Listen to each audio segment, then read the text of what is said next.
क्या यह सब कुछ अचानक हो रहा है? क्या यह सब कुछ जानबूझकर किया जा रहा है? क्या यह कोई षड्यंत्र है, या फिर यह घटनाक्रम ऐसे है कि सोची समझी रणनीति के तहत राजस्थान में भाजपा की सरकार की छवि को नुकसान पहुंचाने के लिए हो रहे हैं? लेकिन इन घटनाक्रमों के पीछे है कौन? आखिर कौन है जो सरकार की छवि को धक्का पहुंचा रहा है? अगर विपक्ष इस तरह के काम करता तो निश्चित तौर पर उंगलियां उठती विपक्ष पर, लेकिन जब सरकार के अंदर बैठे हुए जिम्मेदार लोग ही इस तरह की छवि सरकार की बनाने के प्रयास करें तो क्या कहा जाएगा? एक मंत्री जो भाषा बोल रहे हैं वह कमाल है, दूसरे मंत्री मीडिया का सवाल का जवाब देने की बजाय अजीब सी बातें कर रहे हैं। एक मंत्री कार्रवाई कर रहे हो तो वहां कार्रवाई दूसरी हो रही है, मंत्री को कटघरे में खड़ा होना पड़ रहा है। एक जगह अधिकारी विधायक को धमका रही है, यानी कि एक के बाद एक इस तरह के घटनाक्रम हो रहे हैं राजस्थान की भाजपा सरकार में कि सरकार की छवि को तो धक्का लग ही रहा है कि नकारात्मक छवि जनता के बीच जा रही है। किसी भी सरकार की छवि अगर नकारात्मक बनकर जनता के बीच जाती है, जनता उस तरह की चर्चाएं करने लग जाती है। पहले से ही बहुत कुछ सकारात्मक नहीं हो रहा, फिर इस तरह की नकारात्मक छवि और जाती है तो निश्चित मानिए आगे चलकर सरकार को बहुत सारे सवालों का सामना करना पड़ता है और उन सवालों के जवाब दिया जाना कोई आसान काम नहीं होता है। और राजस्थान की भाजपा सरकार के साथ ऐसा ही हो रहा है कि एक के बाद एक सवाल उठ रहे हैं और उन सवालों के जवाब शायद सरकार नहीं दे पाए, क्योंकि सरकार को अगर जवाब देना होता तो सरकार के जवाब हमेशा कार्रवाइयों के जरिए होते हैं कि जो भी गलती करता है उसके खिलाफ कार्रवाई करके सरकार जवाब देती है और विपक्ष का मुंह चुप करा देती है। लेकिन यहां विपक्ष का मुंह चुप कराना तो दूर की बात, एक के बाद एक सवाल खड़े हो रहे हैं और विपक्ष नहीं जनता के मन में हो रहे हैं। आज तमाम बातों पर करेंगे बात। मैं हूं जर्नलिस्ट योगेश के शर्मा। अगर चैनल पसंद आए तो लाइक और सब्सक्राइब जरूर करें।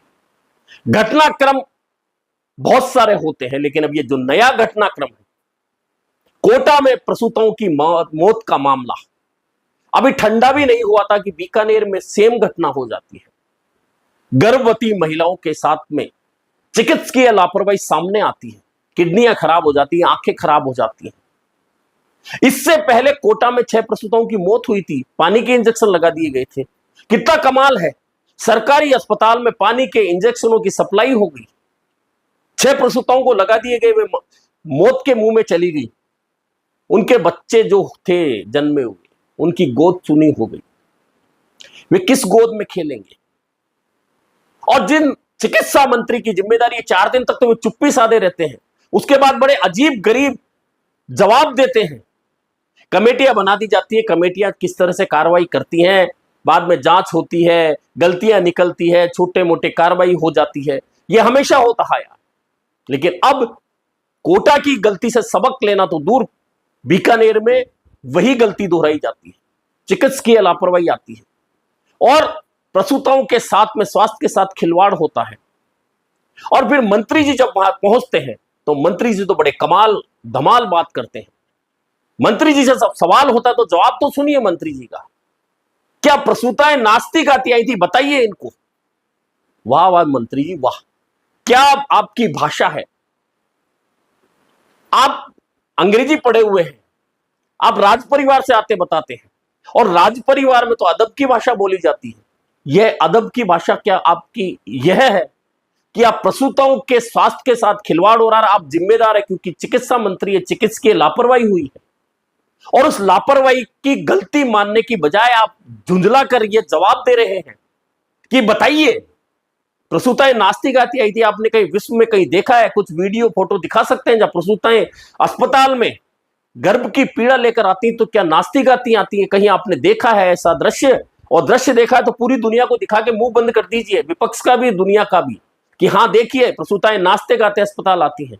में आई थी, क्या बात कर रहे हो आप? प्रिंसिपल साहब कहाँ हैं? बताइए कैसी हालत में आई थी? दुरुस्त पैदल चलती नाचती आई थी या बीमार हुई? नाचते कैसे आएगी सर? नाचते हुए प्रेग्नेंट महिला कैसे आएगी सर? सर आप ये कैसे कह रहे हो कि नाचते आएगी नहीं आएगी? आप ये कैसे कह सकते हैं? सर नहीं सर, एक मिनट सर, आपने ये स्टेटमेंट दिया अभी कि नाचते हुए आई महिला। नाचते हुए कैसे आएगी? नाचते हुए कैसे आएगी सर? सर एक मिनट प्रिंसिपल साहब, एक मिनट मंत्री जी, एक मिनट समझने की कोशिश क्यों नहीं कर रहे हैं? पहले आप 2 मिनट बात सुनेंगे, मैं रहूं या नहीं रहूं। अब मंत्री जी का असंवेदनशील रवैया, इस तरह की भाषा का बोला जाना क्या राजस्थान में भाजपा की सरकार की साख पर कोई तमगा लगवाएगा? और मंत्री जी, कोटा में जब घटनाक्रम हो गया था उसके बाद क्या आपको पूरे राजस्थान में पहले से ही एहतियात के तौर पर दवाओं की जांच नहीं करवानी चाहिए थी? चिकित्सकीय अव्यवस्थाओं को लेकर जांच नहीं शुरू हो जानी चाहिए थी? घटनाक्रम होने के बाद आप जा रहे हैं, आप संवेदना नहीं जता रहे, असंवेदना आपकी दिखा रहे हैं, आपका वह रवैया दिखा रहे हैं जिसमें घमंड नजर आता है। कहना आपको यह चाहिए था कि मैं चिकित्सा मंत्री हूं, मेरी जिम्मेदारी है कि जहां भी अव्यवस्थाएं हुई हैं उनकी जिम्मेदारी मैं लेता हूं और मैं इन तमाम चीजों की जांच कराकर जो भी दोषी होंगे उन्हें सख्त से सख्त कार्रवाई होंगी, उनको सजा मिलेगी। आपको कहना यह था, लेकिन आप कह रहे हैं, प्रसूताओं का मजाक उड़ा रहे हैं जिनके साथ में चिकित्सकीय लापरवाही बरती गई है। अब विपक्ष सवाल उठाएगा, निश्चित तौर पर उठाएगा, लेकिन सरकार को क्या यह नहीं चाहिए था कि ऐसे चिकित्सा मंत्री को मुख्यमंत्री बुलाते, तलब करते, और अगर मंत्री पद से नहीं हटा सकते तो कम से कम उनका विभाग तो बदला जा सकता है। आज यही भाजपा के नेता के ये जवाब दे सकते हैं कि यही बात अगर कांग्रेस की सरकार में होती तो क्या भाजपा चिकित्सा मंत्री को हटाने के लिए सड़कों पर अभी नहीं जूझ रही होती? आज कांग्रेस भी आंदोलन कर रही है, सवाल उठा रही है, क्योंकि वह विपक्ष में है और उसका धर्म है। लेकिन बात सिर्फ विपक्ष और पक्ष की नहीं है, यहां आम जनता की संवेदना से जुड़ी हुई है। और आम जनता की संवेदना से मंत्री किस तरह से खेलते हैं, यह बड़ा उदाहरण राजस्थान में सेट कर दिया है कि एक चिकित्सा मंत्री की भाषा चिकित्सकीय अव्यवस्थाओं में प्रसूताओं की मौत और लापरवाही के बाद में जो बोली जा रही है वह क्या राजस्थान सरकार की साख पर बट्टा नहीं हुए? और राजस्थान सरकार की साख पर इस तरह का बट्टा हो और मंत्री को बुलाया नहीं जाए, मंत्री को हटाया नहीं जाए, तो ऐसा लगता है कि पूरी सरकार ऐसा चाहती है कि ऐसा हो, असंवेदनशील मामला बना रहे। और मामला सिर्फ यह एक नहीं है। एक दिन पहले और एक वीडियो सामने आया, मीडिया कर्मी गाय को राष्ट्रीय माता का दर्जा देने के लिए सवाल पूछते हैं, लेकिन मंत्री जी क्या जवाब देते हैं? 2-2.5 मिनट तक गाय पर निबंध सुना देते हैं, लेकिन वे यह जवाब नहीं दे पाते कि आखिरकार गाय को राष्ट्रमाता का दर्जा क्यों नहीं दिया जा रहा। इससे पहले एक मंत्री नकली खाद बीज पर कार्रवाइयां करते हैं, उनके साथ जो अधिकारी होते हैं उन पर छापा एसीबी डालती है, उन्हें कमीशन के साथ बड़ी रकम के साथ में पकड़ती है। मंत्री कटघरे में खड़े होते हैं, चक्रव्यूह में आ जाते हैं, कहते हैं मैं चक्रव्यूह में निकलना जानता हूं, लेकिन यह भी कहते हैं मेरे खिलाफ षड्यंत्र हुआ। क्या सरकार में सरकार के मंत्री के खिलाफ षड्यंत्र हो रहा? ये 2-3 घटनाएं नहीं है, इससे पहले बहुत सारे मंत्रियों के साथ में यह स्थिति बनी है। और आज एक और कहानी आ गई कि एक नगर पालिका की ईओ विधायक को धमका रही है। क्या अधिकारी इतने बड़े हो गए कि मंत्री विधायक उनके दबाव में रहे?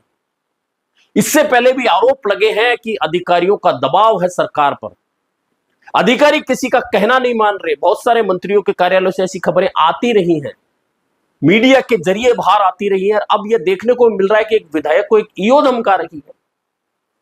तो ये तमाम बातें क्या सरकार की छवि को नुकसान नहीं पहुंचा रही है? क्या इसका जवाब सरकार नहीं देगी? क्या सरकार के सामने इस तरह के सवाल नहीं उठेंगे? और चूंकि अब मैं बार बार एक बात को रिपीट करता हूं कि सरकार के आधे कार्यकाल के बाद में सरकार पर पहले ही बहुत सारे सवाल खड़े हो चुके हैं, और अगर चिकित्सा मंत्री जैसे महत्वपूर्ण पद पर बैठा हुआ नेता गजेंद्र सिंह खींवसर जो मंत्री है, चिकित्सा मंत्री, जिनके विभाग में एक के बाद एक लापरवाहियां और मानवीय भूल नहीं कह सकते, मानवीय भूल हो तो समझा भी जा सकता, लेकिन लापरवाहियां, प्रसूताओं की मौत होना, 2-2 जगह एक सा केस होना, और वह मंत्री का इस तरह का असंवेदनशील रवैया होना और प्रसूताओं का मजाक उड़ाना। क्या प्रसूताओं की प्रसव पीड़ा, कोई भी स्त्री से आप पूछ लीजिए कि प्रसव पीड़ा क्या होती है उस समय। इतना बोले जाने के बावजूद चिकित्सा मंत्री को शायद यह बात बहुत अच्छी तरह से पता है कि ना तो उनसे कभी सवाल पूछा जाएगा सरकार की ओर से, और उनके मंत्री पद की तो छोड़िए, उनका विभाग भी नहीं बदला जाएगा। यही कारण है कि 2 बड़ी घटनाएं कोटा और बीकानेर की होने के बावजूद मंत्री जो भाषा बोल रहे हैं वे तो बच जाएंगे, लेकिन सरकार की साख कैसे बचेगी, सरकार की छवि कैसे बचेगी, सवाल इस पर है। और सरकार की छवि अगर एक बार निगेटिव हो गई, लोगों में माउथ पब्लिसिटी शुरू हो गई, तो ये तय मान के चलिए उस छवि को फिर दोबारा बनाना और बचाए रखना बहुत आसान काम नहीं होता। और सरकार पर जब एक बार सवाल खड़े होते हैं तो उनके जवाब कभी ना कभी तो सरकार को देने ही होते हैं। अभी के लिए इतना ही, फिर मिलेंगे नए मुद्दे पर चर्चा के साथ।